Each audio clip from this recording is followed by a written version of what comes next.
12th max example 3.17 solve the equation அப்படின்னு ஒரு third order equation கொடுத்திருக்காங்க. அந்த equationஐ எழுதிக்கலாம். x cube minus 3x square minus 33x plus 35 equal to 0. ஓகேவா, இது கியூப் பவர்னு இருக்கு இல்லையா, அதனால இதனுடைய இது வந்து நம்ம x square is equal to x is equal டுன்னு சப்ஸ்டிடியூஷன் எடுக்க முடியாது. எடுத்தாலும் ஏதாவது ஒன்று எக்ஸ்ட்ராவாக இருக்கும், அதை செகண்ட் டிகிரி ஈக்குவேஷனாக மாற்ற முடியாது. அதனால என்ன செஞ்சுக்கலாம், இதனுடைய ரூட்ஸை வந்து நம்ம ட்ரையல் அண்ட் எரர் மெத்தட் படி சப்ஸ்டியூஷன் படி நம்ம இதனுடைய ரூட்ஸை வந்து நம்ம ஃபைன் பண்ணலாம். ஓகேவா, ஃபைன் பண்ணோம்னா நம்ம இன்னும் கொஞ்சம் அதை சிம்பிளிஃபைடாக ஆக்கிக்கலாம். ஓகே, இப்போ வந்து இதனுடைய கோஎஃபிஷியன்ஸ்லாம் ஜஸ்ட் ஆட் பண்ணி பாருங்கள். ஃபஸ்ட்டு பாருங்கள், ஃபஸ்ட் என்னுடைய கோஎஃபிஷியன்ட் 1 -3 -33 ப்ளஸ் 35 இதெல்லாத்தையும் ஆட் பண்ணால் என்ன கிடைக்குது, -36 ப்ளஸ் 36 அப்போ ஈக்குவல் டு 0ன்னு வந்துடுது. அப்போ 1 சப்ஸ்டியூஷன் பண்ணோம்னா நம்மளுக்கு என்ன கிடச்சிருது, இந்த ஆன்சர்னுடைய வேல்யூ 0ன்னு கிடச்சிருது. அதாவது எல்லா கோஎஃபிஷியன்ஸையும் ஆட் பண்ணி ஆன்சர் 0 வந்துருச்சு அப்படின்னா எக்ஸ் மைனஸ் 1ங்கிறது ஃபேக்டர். அதாவது 1ங்கிறது x is equal to 1, x minus 1 is equal to 0ன்னு இருக்கும். எக்ஸ் இஸ் ஈக்குவல் டு 1ன்னு நம்ம சப்ஸ்டியூஷன் பண்ணியிருப்போம். சப்ஸ்டியூஷன் பண்ணுறதுனால என்ன ஆகிடுது, இந்த ஆன்சர் 0ன்னு ஆகிடுது. அப்போ நம்மளுக்கு என்னது, எக்ஸ் மைனஸ் 1ங்கிறது ஒரு ஃபேக்டர். ஓகேவா, அப்போ என்ன செய்யுங்க, இந்த ஈக்குவேஷனில் உள்ள கோஎஃபிஷியன்ஸ்லாம் எடுத்து எழுதிக்கிங்க. -3 -33 35 எல்லா கோஎஃபிஷியன்ஸையும் வித் சைன். ப்ளஸ் இருந்ததுன்னா விட்டுடலாம், ஆனால் மைனஸ் சைனாக இருந்தால் போட்டுக்கோங்க.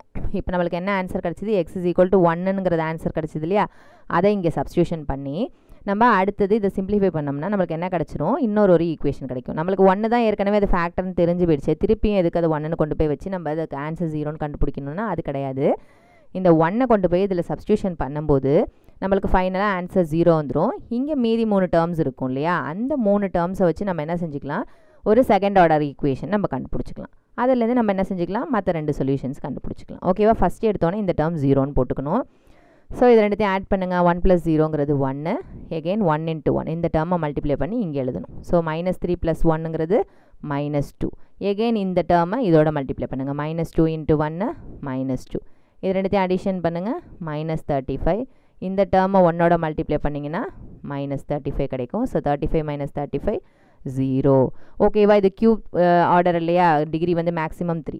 அப்போ அதுலேருந்து 1 குறைச்சிங்க 2. அப்போ மீதி இருக்கிறதெல்லாம் வந்து அதே ஆர்டரில் 2 1 0ன்ற ஆர்டரில் எழுதிக்கிங்க. அப்போ என்ன ஆகும் பாருங்கள், 1 × x square next -2x next constant term 35 equal to 0. ஓகேவா, இப்போ இந்த மாதிரி ஒரு செகண்ட் டிகிரி ஈக்குவேஷனை நம்மளால் சால்வ் பண்ணிக்க முடியும். ஸோ சால்வ் பண்ணோம்னா என்ன கிடைக்குதுன்னு பார்க்கலாம். ஓகேவா, ப்ராடக்ட் வந்து என்னது, -35, சம் வந்து என்னது -2. ஓகேவா, 5 7s are 35ன்னு கிடைக்கும்.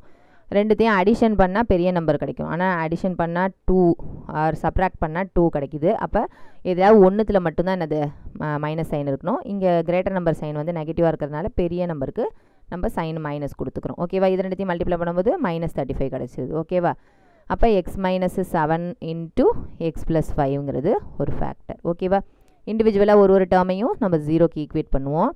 அப்படி 0க்கு ஈக்குவேட் பண்ணோம்னா நம்மளுக்கு என்ன கிடைக்கும், எக்ஸோட another 2 வேல்யூஸ் கிடச்சிரும். So x is equal to 7, x is equal to -5. ஓகேவா, ஏற்கனவே நம்ம x - 1 is a ஃபேக்டர்னு கண்டுபிடிச்சிருக்கோம். இதுலேருந்து இந்த சிந்தட்டிக் டிவிஷன்லேருந்தோ இல்லை சப்ஸ்டியூஷன்லேருந்தோ நம்ம என்ன செஞ்சுக்கலாம், x - 1 is a ஃபேக்டர்னு எழுதிக்கோங்க. ஓகேவா, so x is equal to 1ங்கிறது value. The roots are x is equal to 1, 7 and -5. ஓகேவா.